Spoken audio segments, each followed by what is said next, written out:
Guys, कैसे हैं आप लोग। This is BK Mathur, a mathematics teacher. Guys 3D की एमसीक्यू लेके आया हूं आपके सामने। बढ़िया बढ़िया बढ़िया क्वेश्चन आपको मिलेंगे। स्टार्टिंग में थोड़ा सा लेवल इजी रखता हूं मैं, और जैसे जैसे हम आगे बढ़ते जाते हैं हमारी स्पीड भी बढ़ जाती है और क्वेश्चन का लेवल भी बढ़ जाता है। ठीक है, तो पूरा क्वेश्चन को अच्छे से तैयार करना। आगे बढ़ने से पहले चैनल को सब्सक्राइब कीजिए और दोस्तों के साथ वीडियो को शेयर करना ना भूलें। स्टार्ट करते हैं, चलिए। बढ़िया बढ़िया क्वेश्चन, एकदम मस्त मस्त क्वेश्चन, एकदम बोर्ड में आने वाले क्वेश्चन। इस फर्स्ट क्वेश्चन आपकी स्क्रीन पर आ गया। इसमें लिखा हुआ है L be the directed line. देखो, डायरेक्टेड लाइन का मतलब एक वेक्टर होता है जिसके अंदर डायरेक्शन होती है। जैसे देखो, ये क्या है, initial point, and what is this, terminal point. अगर मैं ऐसे करके लिखूं तो ये डायरेक्टेड लाइन नहीं है, क्योंकि इसकी डायरेक्शन मालूम ही नहीं है कि इसका एरो हेड कहां है, इसमें इनिशियल पॉइंट कौन है, इसमें टर्मिनल पॉइंट कौन है, कुछ नहीं पता।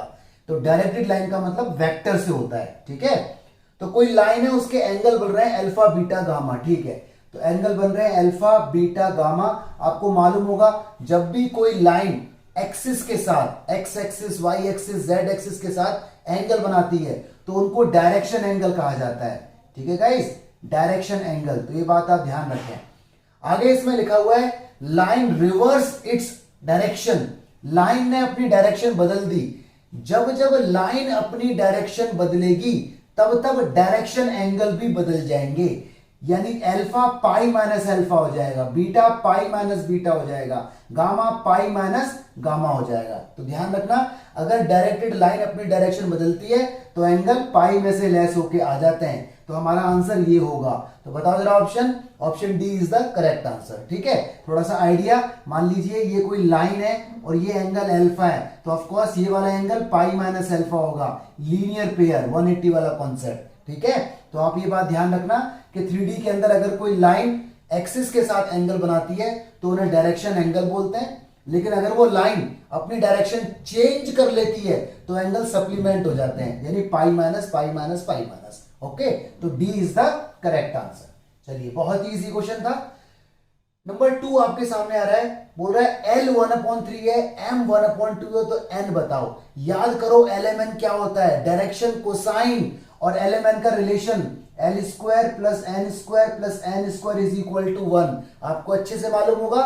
वैल्यू डालिए, आंसर निकालिए और जल्दी से टिक लगाइए कौन सा आपका आंसर है। ठीक है, आप कर सकते हैं, आपके लिए छोड़ देता हूं उसको। चलिए जी, ये रिलेशन ध्यान रखना। क्वेश्चन नंबर 3 आ गया गाइस। क्वेश्चन नंबर 3 में लिखा हुआ है what is its direction cosine of Z axis. Z axis की डायरेक्शन कोसाइन बताओ। अगर मैं आपको 3D का डायग्राम बना के दिखाऊं तो कुछ इस टाइप से है। सपोज करो ये y एक्सिस है, ये x एक्सिस है और ये z एक्सिस है। देखो, z एक्सिस की डायरेक्शन कोसाइन मांग रहा है, तो आप खुद सोचो, जो z एक्सिस है वो x एक्सिस के साथ कितने का एंगल बना रहा है। ऑफ कोर्स 90 डिग्री का बना रहा है, यानी z x के साथ 90 का। z एक्सिस y एक्सिस के साथ कितने का एंगल बना रहा है, सोचो। ऑफ कोर्स 90 डिग्री का। देखो, z एक्सिस 90 के साथ, y के साथ भी 90 का एंगल बना रहा है, और z एक्सिस खुद अपने साथ कितने का एंगल बना रहा है। मतलब z एक्सिस अपने साथ, तो अपने साथ तो 0 डिग्री का एंगल बना रहा है, क्योंकि z एक्सिस का खुद के साथ एंगल 0 डिग्री। भाई z एक्सिस तो खुद ही यही है, यानी z के ऊपर ही z है, कोई एंगल नहीं बन रहा है। तो हमारे पास 3 एंगल आ गए, 90, 90 और 0। और इसने पूछा है डायरेक्शन कोसाइन, यानी डायरेक्शन कोसाइन। L निकालने का फॉर्मूला cos 90, M निकालने का फॉर्मूला cos 90 और N निकालने का फॉर्मूला cos 0। एक्चुअली L निकालने का फॉर्मूला होता है cos अल्फा। ठीक है, 90 लिखा हुआ है। M का cos बीटा, N का cos गामा, तो ये अल्फा बीटा गामा है डायरेक्शन कोसाइन, जो भी एंगल बन रहे होते हैं। ठीक है, cos 90 की वैल्यू 0, cos 90 की वैल्यू 0, cos 0 की वैल्यू 1। तो हमारा आंसर आ गया 0, 0, 1। This is my result. Okay, tick लगाइए जरा, बोलिए 0, 0, 1। Yes, A is the correct answer.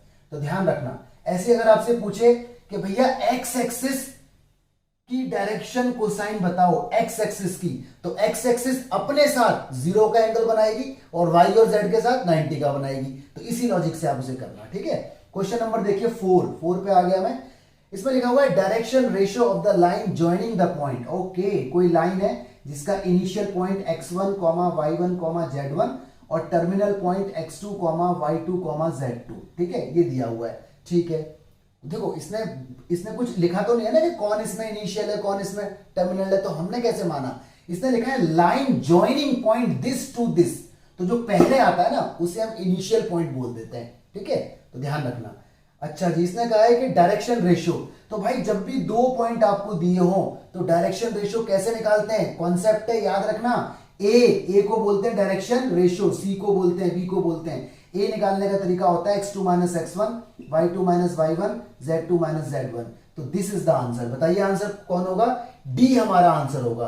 देखिए जानबूझ के इसने अपॉन में 1 लगाया हुआ है कंफ्यूज करने के लिए, ठीक है, तो D is the correct answer. जब भी आपको दो पॉइंट दिए होंगे तो डी आर आप निकाल पाएंगे। ओके, चलिए जी आराम से, क्वेश्चन का लेवल बहुत ज्यादा इजी है अभी और धीरे धीरे लेवल बढ़ेगा। क्वेश्चन नंबर देखिए आपके सामने आ गया 5 क्वेश्चन आ गया जी। क्या कहता है, कहता है प्लेन दिए हुए हैं, दो प्लेन आपको दिख रहे हैं। पहला प्लेन है a1x, चलो मैं नहीं लिख रहा हूं, आपको दिख ही रहा है, a1x plus b1y plus c1z plus d1, और दूसरा प्लेन क्या है a2x plus b2y plus c2z plus d2 is equal to 0। इसने कहा ये दोनों प्लेन परपेंडिकुलर कब होंगे, याद करो, जब भी दो वेक्टर का डॉट, जब भी दो dr का डॉट, जब भी दो dc का डॉट, सारी बातें याद रखना जितनी मैंने बोली है, या तो dr का डॉट करो या उनकी dc का डॉट करो, डायरेक्शन कोसाइन, डायरेक्शन रेशियो, या दो वेक्टर का डॉट करो, और आंसर अगर 0 आ जाए तो आप बोलो कि वो दोनों आपस में परपेंडिकुलर है, ऑर्थोगोनल है। परपेंडिकुलर को ऑर्थोगोनल भी बोलते हैं, तो ये बात याद रखें। तो आंसर बताइए इसका, yes, B is the correct answer, ठीक है। चलिए क्वेश्चन नंबर 6 पे बढ़ते हैं। क्या कहता है क्वेश्चन नंबर 6, कह रहा है distance of the plane from the point. नया कॉन्सेप्ट है गाइस, बड़ा ध्यान रखना। पॉइंट हमें दिया हुआ है 2 माइनस का 3 माइनस का 1, ये कोई पॉइंट है, और देखो ये कोई प्लेन हमें दिया हुआ है। प्लेन का डायग्राम ऐसे बनता है, प्लेन की इक्वेशन है 2x माइनस का 3y प्लस का 6z प्लस का 7 इज इक्वल टू 0। ये प्लेन है, कार्टेशियन फॉर्म है, कार्टेशियन फॉर्म जिसमें x y z होता है, और वेक्टर फॉर्म जिसमें i j k होता है, ठीक है।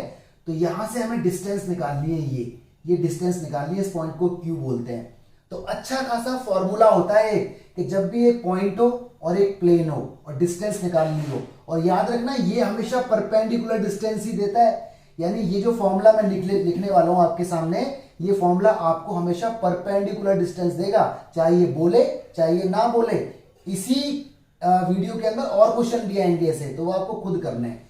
तो निकालिए जी पी क्यू। देखो फॉर्मूला ये होता है, इधर लगाते हैं मॉड्यूलस, इधर लगाते हैं अंडर रूट अपॉन में। तो पहले देखो x की जगह ये 2x है ना, तो 2 रहेगा ऐसे ही, x की जगह ये डालो 2, तो 2 2 जा 4 हो जाएगा। y की जगह ये डालो माइनस का 3, तो माइनस 3 इंटू माइनस 3 प्लस का 9। z की जगह ये डालो माइनस 1, माइनस का 6 प्लस का 7 ऐसे ही, और अपॉन में आएगा मैग्नीट्यूड। मैग्नीट्यूड निकलता है x के कोफिशिएंट का स्क्वायर, इधर y के कोफिशिएंट का स्क्वायर, इधर z के कोफिशिएंट का स्क्वायर। बस आपका आंसर आने वाला है। इधर देखो 4 9 7, ये हो गया आपका 14, ठीक है, और इधर आपका आ गया कितना 7, क्योंकि रूट 49 का, और कट के आएगा आपका 2, तो 2 इज योर आंसर, ठीक है। बताइए answer, yes, C is the correct answer. Okay, 6 question हमारे हो चुके हैं। क्वेश्चन नंबर 7 आपकी स्क्रीन पर आ गया गाइस। इसने कहा direction cosine to the normal to the plane. देखो जब भी कोई प्लेन होता है ना, देखो ये प्लेन है, तो जब भी प्लेन की बात होगी, प्लेन माने कोई भी सरफेस, जैसे आपका रूम है, आपके रूम में जो दीवार है ना वो एक प्लेन है, जो फर्श है ना वो एक प्लेन है, तो कोई भी सरफेस उसे प्लेन कहते हैं, ये प्लेन है। हमेशा प्लेन के अगेंस्ट एक नॉर्मल वेक्टर होता है, इसे एन वेक्टर कहते हैं। ऊपर भी हो सकता है, नीचे भी हो सकता है, ये नॉर्मल है, कहीं पर भी हो सकता है, और ये हमेशा परपेंडिकुलर होता है प्लेन के साथ। देखो ऊपर से भी, नीचे से भी, कहीं से भी खींच लो, हमेशा प्लेन के साथ परपेंडिकुलर। तो ध्यान रखना, जब जब प्लेन की बात होगी तब तब नॉर्मल की बात होगी, और नॉर्मल का मतलब perpendicular to the plane. Okay, ध्यान रखना। जैसे देखो आपकी छत है ना, सीलिंग, उस पर जो पंखा लटक रहा होता है, तो वो जो पंखे की डंडी है ना वो छत के साथ नॉर्मल है, ओके, परपेंडिकुलर होती है नीचे से, इस तरह से मान के चलो। तो क्वेश्चन हमें दिया हुआ है 2x minus 3y, okay, minus का 6z माइनस का 3 इज इक्वल टू 0। भाई कोई भी प्लेन अगर दे दे तो उसका नॉर्मल देखो ऐसे निकालते हैं, नॉर्मल वेक्टर, x का कोएफिशिएंट 2i, y का कोएफिशिएंट 3j, z का कोएफिशिएंट 6k, ये आपका नॉर्मल वेक्टर है। तो नॉर्मल वेक्टर निकालना आ गया आपको प्लेन से। क्या करना है, x y z हटाना है, i j k लगाना है, ठीक है। ये नॉर्मल वेक्टर है, इसे वेक्टर कहा जाएगा। अब इसने हमसे पूछा डायरेक्शन कोसाइन। डायरेक्शन कोसाइन निकालने के लिए पहले dr निकालो, डायरेक्शन रेशियो। तो a i का कोफिशिएंट, b j का कोफिशिएंट, c k का कोफिशिएंट, ये dr आ गई। अब लगे हाथों इसका मैग्नीट्यूड भी निकाल दो एन वेक्टर का, ठीक है। मैग्नीट्यूड को इस तरह से दिखाते हैं एन वेक्टर का, अंडर रूट 2 का स्क्वायर, 3 का स्क्वायर, 6 का स्क्वायर, तो मेरे ख्याल से 7 आ गया। मैग्नीट्यूड हमेशा पॉजिटिव आता है, कभी नेगेटिव नहीं आता। अब निकाल दीजिए इसकी डीसी, तो एल का फॉर्मूला होता है ए अपॉन मैग्नीट्यूड, ठीक है, ये मैग्नीट्यूड यानी ए कितना है हमारा 2, तो 2/7, एम कितना आएगा बोलो -3/7, और एन कितना आएगा बोलो -6/7, तो 2/7 -3/7 -6/7 इज योर आंसर, ठीक है। बताइए कौन सा आंसर है, ए। ध्यान रखना ये बातें। अच्छा, जितनी भी बातें मैं आपको बता रहा हूं ना, आप एक पेज और एक पेन पेन कर लिख लो, ताकि आपके कॉन्सेप्ट भी स्ट्रांग हो जाए और at the time of exam आप उस पेज को रिवाइज भी कर पाओ, ठीक है। चलिए क्वेश्चन नंबर देखते हैं गाइस, 8 क्वेश्चन में क्या कहता है। क्वेश्चन देखिए आपकी स्क्रीन पर दिख रहा है, इसने कहा 2x + 5y - 6z + 3, ठीक है। Be the equation of plane, ये कोई प्लेन है, बिल्कुल सही है, कार्टेशियन फॉर्म है क्योंकि XYZ में है। Equation of any plane parallel to given plane, देखो हमें दिया हुआ है 2x + 5y - 6z + 3 = 0। इसने कहा है इस प्लेन के पैरेलल और कौन सा प्लेन होगा। तो एक बात जरा समझना, इसके पैरेलल कोई भी प्लेन हो, यहां 2x है तो वहां भी 2x होगा, यहां +5y है तो वहां भी +5y होगा, यहां -6z है वहां भी -6z होगा, यहां 3 है, यहां कोई भी कांस्टेंट होगा। मतलब अगर दो प्लेन पैरेलल हैं तो x y z कंपोनेंट को डिस्टर्ब नहीं करते, जैसे यहां है वैसे ही यहां रहेंगे। क्या डिस्टर्ब होगा, कांस्टेंट में वेरी, कांस्टेंट बदल सकता है, = 0। यानी इसके पैरेलल कितने सारे प्लेन हो सकते हैं, k की वैल्यू बदलते रहो, आंसर आते जाएंगे। मैंने लिखा 100, मैंने लिखा 20, मैंने लिखा -40, सारे के सारे प्लेन इसके पैरेलल होंगे। बस x y z के कंपोनेंट एकदम सेम होने चाहिए या प्रोपोर्शनल होने चाहिए, ठीक है। तो इसका आंसर बताइए जरा, बोलिए। Yes, C is the correct answer, ठीक है। क्वेश्चन नंबर 9 आ गया जी आपके सामने। कॉन्सेप्ट बड़े आराम से देख रहा हूं मैं, स्पीड बहुत धीरे है।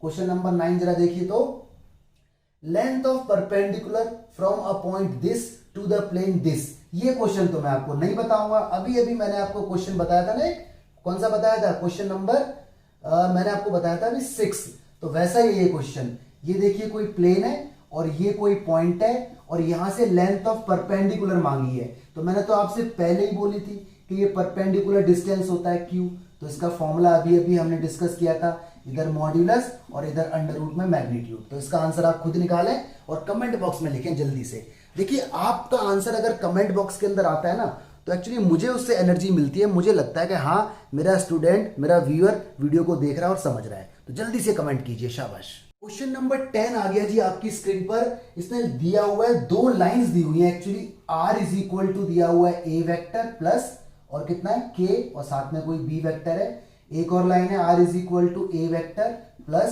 साथ में l है और ये c वेक्टर है। ये इक्वेशन ऑफ लाइन है, अच्छी बात है। इसने हमसे कहा शॉर्टेस्ट डिस्टेंस बताओ। देखो शॉर्टेस्ट डिस्टेंस आपको पता होगा, दो तरह के फॉर्मूले होते हैं, एक होती है स्क्यूड लाइन के बीच की शॉर्टेस्ट, एक होती है पैरेलल लाइन के बीच की शॉर्टेस्ट डिस्टेंस, ठीक है। दोनों के फॉर्मूले क्या होते हैं, इसका तो होता है b क्रॉस a2 - a1, ठीक है, a2 - a1 upon b magnitude, इस तरह से, और पूरे का होल मैग्नीट्यूड या होल मॉड्यूलस। और स्क्यूड वाले का फॉर्मूला होता है b1 क्रॉस b2, ये दोनों वेक्टर है, यहां डॉट है बीच में, इधर है a2 - a1, ठीक है, अपॉन जो b1 क्रॉस b2 है ना, इसका मैग्नीट्यूड, और ये मॉड्यूलस के अंदर है। इन केस नेगेटिव आ जाए तो पॉजिटिव कंसीडर करनी है, क्योंकि लेंथ कभी नेगेटिव नहीं होती। तो ये दो फॉर्मूले होते हैं। अब बात आती है कि सर लाइन स्क्यूड है या पैरेलल है, कैसे पता चलेगा। तो लाइन का ना जो ये कांस्टेंट होता है, यहाँ k हो सकता है, लैम्डा हो सकता है, म्यू हो सकता है, s हो सकता है, t हो सकता है, कोई भी कांस्टेंट हो सकता है, ठीक है। तो देखो ये जो कांस्टेंट है, इनके आगे जो वेक्टर है इन्हें बोलते हैं एक्चुअली b1 और b2 वेक्टर। तो देखो ये b1 है और ये क्या है, ये b2 है। अगर ये दोनों सेम हो जाएं, अगर ये दोनों सेम या प्रोपोर्शनल हो जाएं तो पैरेलल मानते हैं, अगर ये दोनों डिफरेंट माने गए तो स्क्यूड मानते हैं, ठीक है। तो इनके बीच की शॉर्टेस्ट डिस्टेंस हमें निकालनी है। इसने कुछ कंडीशन भी देखो दी हुई है। इसने लिखा हुआ है कि B and C are non collinear, मतलब पैरेलल नहीं माना जाएगा, स्क्यूड माना जाएगा। स्क्यूड का फॉर्मूला देखो ये रहा। इस फॉर्मूले में मेरी नजर इसके ऊपर जा रही है a2 - a1, ये A1 है और ये A2 है, दोनों के दोनों देखो सेम है, ये भी A और ये भी A। अगर इसका नाम अलग होता A1, इसका नाम अलग होता A2 तो बात बन जाती। यानी अगर मैं फॉर्मूले के अंदर शॉर्टेस्ट डिस्टेंस निकालूंगा D, तो पहले क्या है B1 क्रॉस B2, इसे B1 बोलूंगा, B2 को बोलूंगा मैं C, बिल्कुल सही है। बीच में क्या है डॉट, अब क्या है A2 माइनस A1, A में से A माइनस होगा तो जीरो ही आएगा भाई, इस A में से A माइनस कर लो। अपॉन में क्या है, अपॉन में जो B क्रॉस C है उसका मैग्नीट्यूड। तो यार जीरो से अगर टकराओगे तो आंसर तो फिर जीरो ही आएगा, क्यों, अदरवाइज आंसर कुछ ना कुछ आ जाता। तो हमारा आंसर इसके अंदर जीरो होगा, A होगा, ठीक है। तो this way you can solve the question, और कॉन्सेप्ट भी आपका तैयार हो गया। बीच में ध्यान रखना यहाँ डॉट है, यहां पर क्रॉस है, स्क्यूड और पैरेलल। तो ये कॉन्सेप्ट आप लिख लेना, इसके ऊपर लॉन्ग क्वेश्चन आता है एग्जाम के अंदर। क्वेश्चन नंबर देखिए गाइस 11 क्वेश्चन आपकी स्क्रीन पर आ गया। कह रहा है equation X Y is equal to zero, ठीक है, इन 3 डायमेंशनल स्पेस, मतलब जो हमारा 3D स्पेस होता है, ये वाला स्पेस, इसको 3D स्पेस कहते हैं। ये क्या चीज है, ठीक है, बताओ। तो ऑप्शन देखो, ये प्लेन है या 2 प्लेन राइट एंगल पे कट कर रहे हैं, या पैरेलल प्लेन्स हैं, या पैरेलल लाइंस हैं, बताओ ये क्या है। देखो X Y is equal to zero, ये यहां पे बोल रहा है। और आपको ये बात मालूम है कि जब भी दो चीजों का डॉट, जब भी दो चीजों की मल्टीप्लाई जीरो हो तो हम उनको परपेंडिकुलर या ऑर्थोगोनल बोलते हैं, ठीक है। तो कंडीशन के हिसाब से यहां जो आंसर मैच हो रहा है वो कौन है, बी, क्योंकि दोनों का डॉट जीरो है, दोनों की मल्टीप्लाई जीरो है, तो यहां पर कंडीशन लगाएंगे हम बी, तो B is the correct answer, ठीक है। ध्यान रखना, कभी कभी कंडीशन के हिसाब से आंसर मैच करते हैं। क्वेश्चन नंबर देखिए गाइस 12 आपकी स्क्रीन पर आ गया। इसने लिखा हुआ है direction cosine of any normal, मतलब कोई नॉर्मल होगा एक्स वाई प्लेन के साथ, मतलब ये कोई प्लेन है, इस प्लेन का नाम है एक्स वाई प्लेन, ठीक है, मतलब इसके अंदर एक्स कोऑर्डिनेट है, वाई कोऑर्डिनेट है, जेड कोऑर्डिनेट नहीं है, कोई नॉर्मल ये रहा हमारा, ये नॉर्मल है। इसने कहा इसकी डीसी क्या होगी। देखो अगर एक्स वाई प्लेन है, अगर हमारा प्लेन क्या है एक्स वाई, तो एक्स कोऑर्डिनेट तो होगा, वाई कोऑर्डिनेट भी होगा, जेड कोऑर्डिनेट का जिक्र नहीं है तो जेड कोऑर्डिनेट यहां पर नहीं होगा। तो जब भी ऐसा क्वेश्चन आएगा तो उसका आंसर इस तरह से लिखा जाएगा 1 1 0। अगर यहां पे होता ना वाई जेड प्लेन तो वाई को 1 देते, जेड को 1 देते, जो मिसिंग है उसे 0 दे दो। ध्यान रखना कभी भी ऐसा क्वेश्चन आएगा तो जो जो आपको दिख रहा है बस वही वही 1 1 देना है, बाकी सबको 0 कर देना है। Question number 12 we have done. अब आ गया जी हमारे सामने क्वेश्चन नंबर 13, ठीक है। क्या कहता है क्वेश्चन 13, कह रहा है how many lines through the origin. अच्छा ओरिजिन मतलब कुछ इस टाइप से डायग्राम बनाने की सोच रहा है ये, इस टाइप से, ठीक है। तो कह रहा है how many line through the origin makes equal angle with coordinate axis, मतलब इस ओरिजिन से कितनी लाइन पास हो ताकि जो हमारे कोऑर्डिनेट एक्सिस है इनके साथ इक्वल एंगल बन जाए, इक्वल एंगल। तो देखो अगर मैं इस लाइन को थोड़ा सा आगे तक बढ़ा दूं तो ये एक्सिस ऐसे हो जाएगी, इसको अगर मैं नीचे ले आऊं तो एक्सिस हल्की सी ऐसे हो जाएगी, और इसको अगर मैं और आगे ले जाऊं तो एक्सिस हल्की सी ऐसी हो जाएगी। तो आप देख रहे हो 4 पार्ट में ये डिवाइड हो गया, 1 2 3 4, है ना, मतलब एक पार्ट मेरा ये रहा, एक पार्ट ये रहा, इस तरह से। लेकिन एक्चुअल में ये 8 इक्वल पार्ट्स में डिवाइड हुआ, इसे बोलते हैं ऑक्टेंट, ठीक है। जब भी 3D होता है ना, 3D स्पेस हमेशा ऑक्टेंट में डिवाइड होता है, 2D स्पेस हमेशा क्वाड्रेंट में डिवाइड होता है। तो कोई भी लाइन अगर ओरिजिन से जाएगी तो 8 तरीके से वो एंगल बना सकती है, ऐसे ले जाओ, ऐसे ले जाओ, ऐसे ले जाओ, ऐसे ले जाओ। तो इसका मतलब 8 पॉसिबिलिटीज आर देयर। तो इसका आंसर सी होगा। तो आप ध्यान रखें इस बात को कि 3D स्पेस 8 पार्ट में डिवाइड होता है। गाइस क्वेश्चन नंबर 14 आपकी स्क्रीन पर देखिए, लाइन कोई इस टाइप से है जिसका एक इनिशियल पॉइंट कितना है जी, 1 है, -1 है, 1 है, ठीक है, और एक कितना है, -1 है, 1 है, 1 है। तो ये लाइन हमारी है। एक्चुअली स्टार्टिंग वाले को ना इनिशियल पॉइंट कहा जाता है, बाद वाले को टर्मिनल, जब कोई इंफॉर्मेशन ना हो। इसने हमसे मांगा है डायरेक्शन कोसाइन, डीसी मांगा है। तो पहले dr निकालना पड़ेगा। dr होता है ABC। dr निकालने का formula x2 - x1, y2 - y1 और z2 - z1। ऐसा हमने वीडियो में देखा था। जब dr आ जाएगा, देखो ये x1 y1 z1, x2 y2 z2, उसके बाद आप dc निकाल सकते हैं। l निकालने का फॉर्मूला a अपॉन मैग्नीट्यूड, और मैग्नीट्यूड निकलता है a² + b² + c² करके, ठीक है। तो इस क्वेश्चन को आप खुद सॉल्व करें और आंसर कमेंट में लिखें। I am waiting. जल्दी से, कॉन्सेप्ट भी आपका तैयार हो गया। क्वेश्चन नंबर 15 आपकी स्क्रीन पर आ गया। मजेदार क्वेश्चन, पहले कभी नहीं देखा होगा। इसने कहा है X square minus X minus two is equal to 0। अगर मैं इसे सॉल्व कर लूं मिडिल टर्म स्प्लिट, तो मेरे ख्याल से कुछ इस तरह से इसके मिडिल टर्म स्प्लिट होके आएंगे, एक्स की वैल्यू 2 आएगी और एक्स की वैल्यू -1 आएगी। ठीक है, ओके। अब इसने कहा है कि ये पेयर ऑफ पैरेलल लाइन है, पेयर ऑफ स्ट्रेट लाइन है, पेयर ऑफ परपेंडिकुलर प्लेन है, या नन ऑफ दिस है। देखो अगर मैं 3D के अंदर, ये मेरा 3D है क्योंकि बात हो रही है 3D की, ठीक है, अगर मैं 3D के अंदर, अगर मैं 3D स्पेस के अंदर, आपको पता है ये y है, ये x है और ये z है, अगर मैं इसकी लाइन ड्रॉ करना चाहूँ, x की वैल्यू 2, x एक्सिस पे 2 होगा यहाँ पे, तो लाइन कुछ इस तरह से मूव करेगी। ठीक है, मतलब ये एक्चुअल में तो लाइन कुछ इस तरह से मूव करेगी, इस तरह से।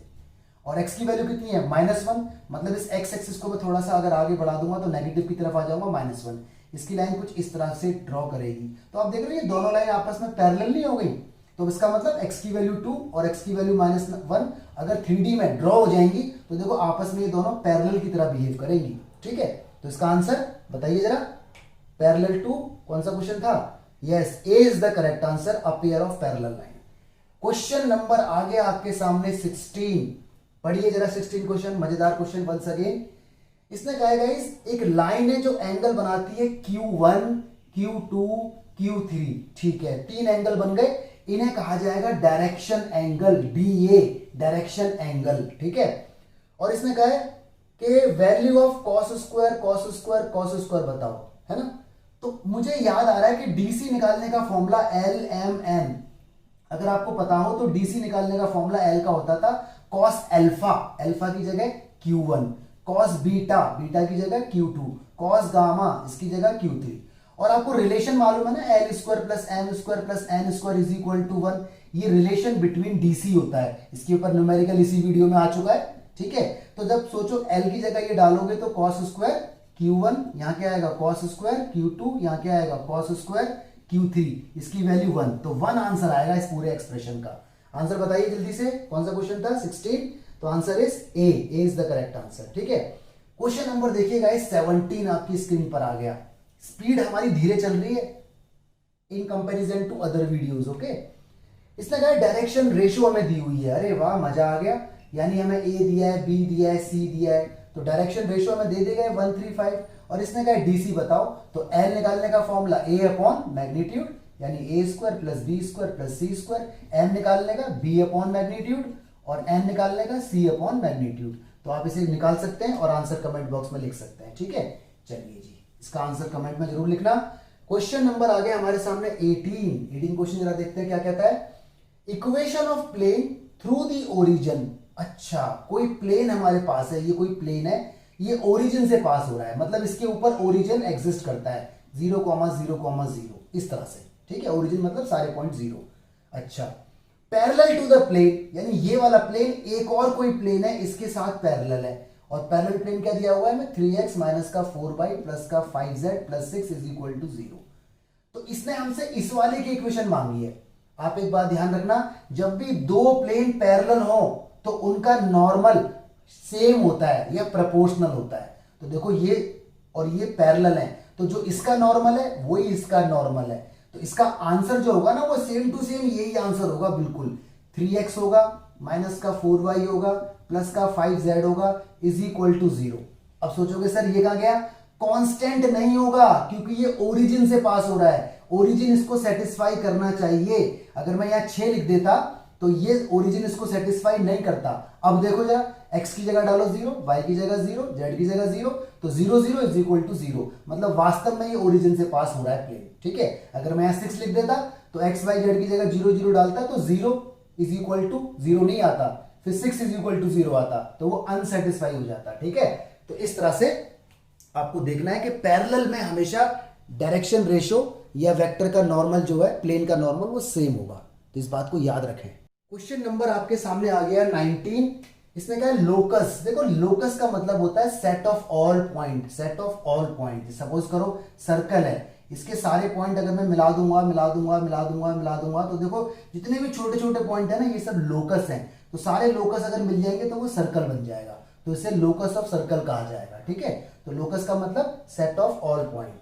तो इसमें हमें कंडीशन दी हुई है X Y plus Y Z is equal to 0, और इसने कहा बताओ ये क्या है? अब पेयर ऑफ स्ट्रेट लाइन है या पेयर ऑफ पैरेलल लाइन है या पेयर ऑफ पैरेलल प्लेन है या पेयर ऑफ परपेंडिकुलर प्लेन है।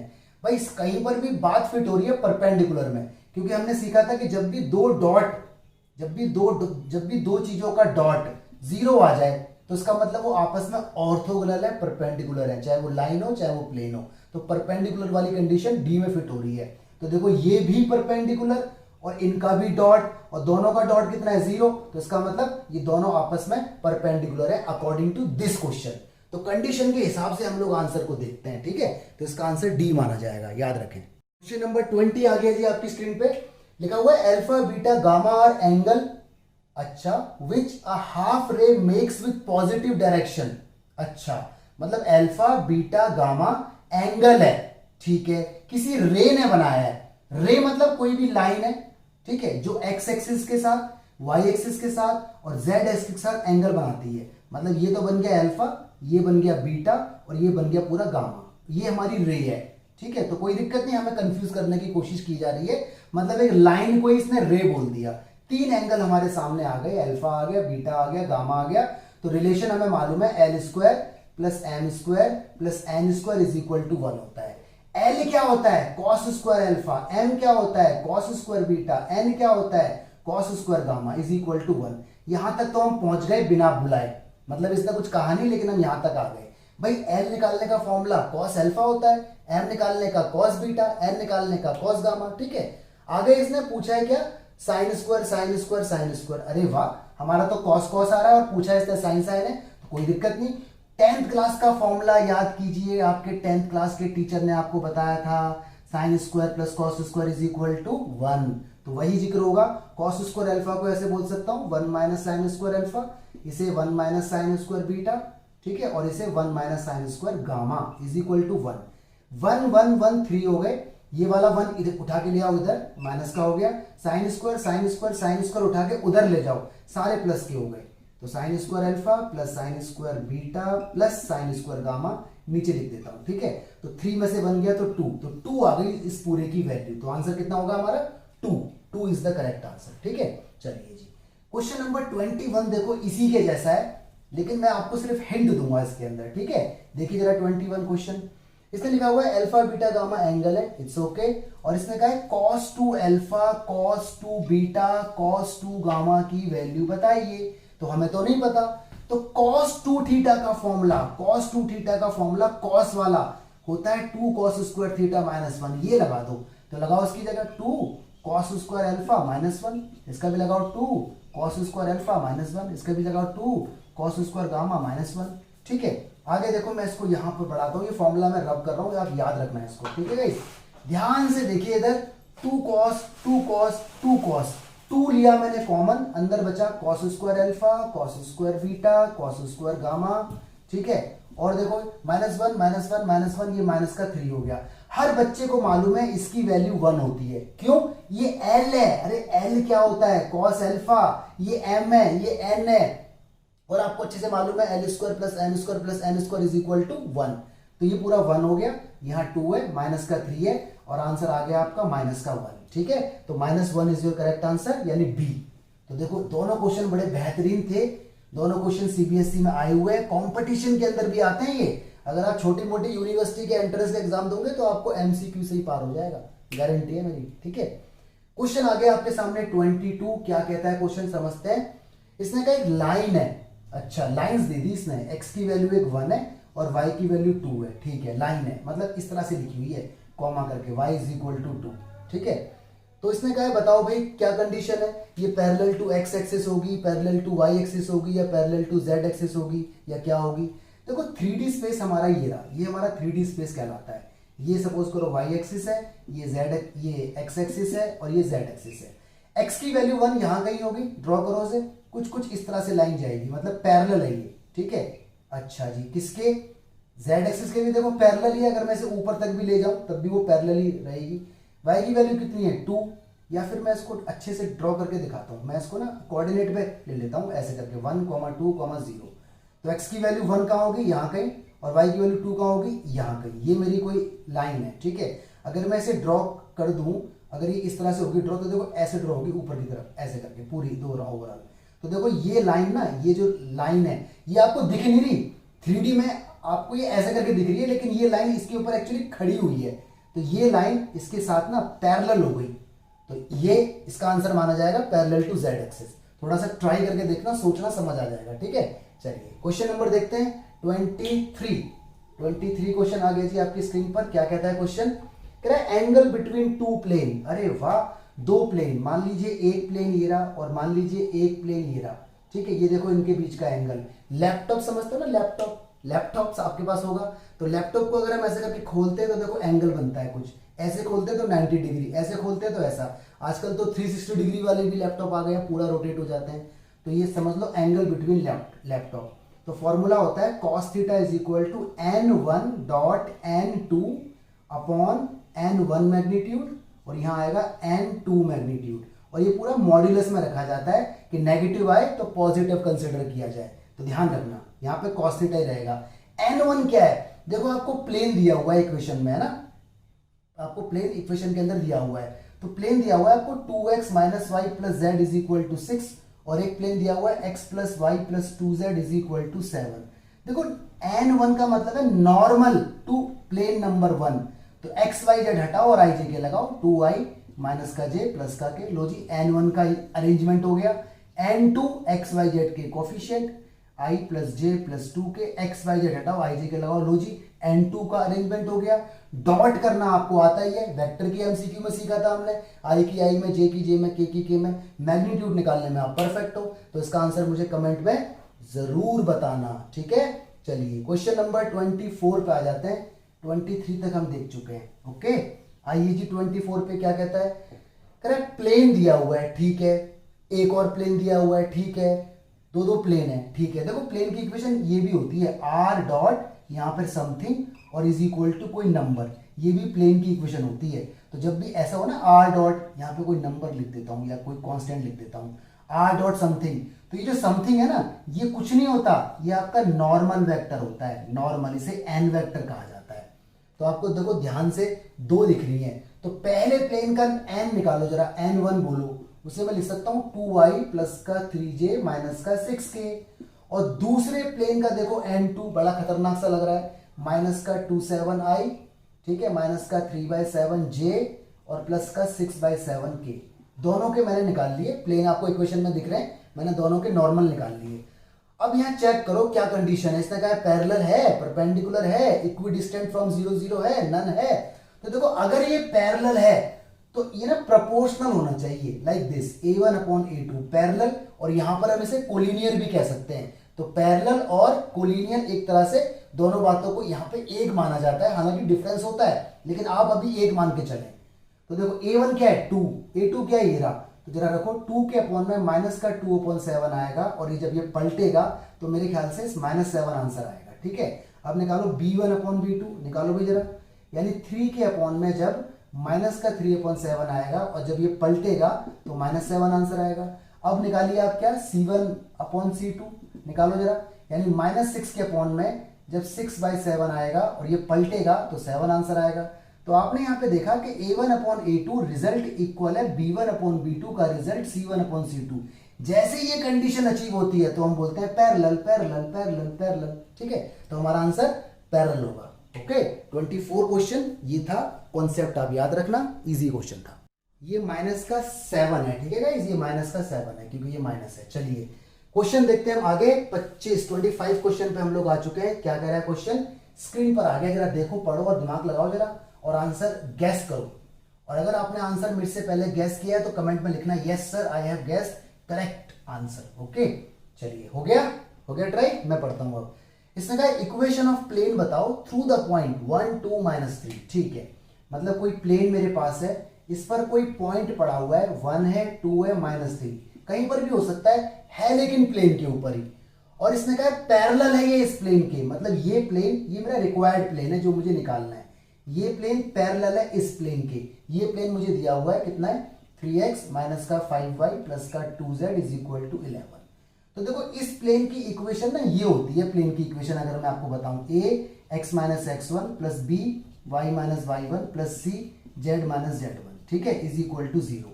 ये कार्टेशियन फॉर्म होती है, वेक्टर फॉर्म होती है ये, r माइनस का passing point dot N is equal to 0। ये वेक्टर फॉर्म है, ये कार्टेशियन है, कोई सी भी लगा सकते हो जिसमें आप कंफर्टेबल हो। A B C direction ratio होती है, जो कि ये 3 -5 और 2।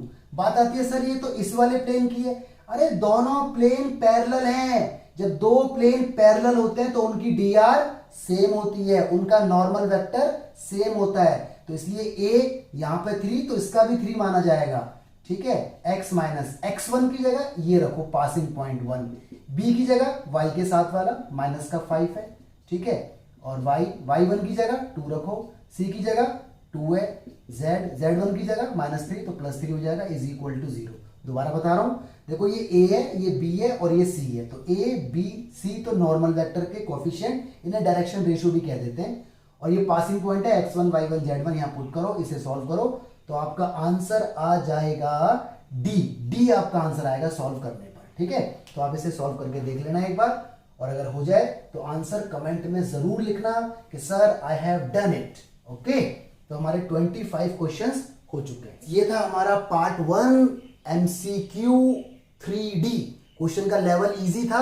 स्टार्टिंग में थोड़े से क्वेश्चन बहुत ज्यादा आसान थे, बाद में थोड़ा लेवल बढ़ गया, लेकिन इसका पार्ट 2 जरूर देखना। पार्ट 2 के अंदर क्वेश्चन का लेवल बढ़ जाएगा। ठीक है, तो लगे रहो, शाबाश। चैनल को सब्सक्राइब कर दो और दोस्तों के साथ वीडियो को शेयर करना ना भूलें। Thank you, God bless you, stay blessed.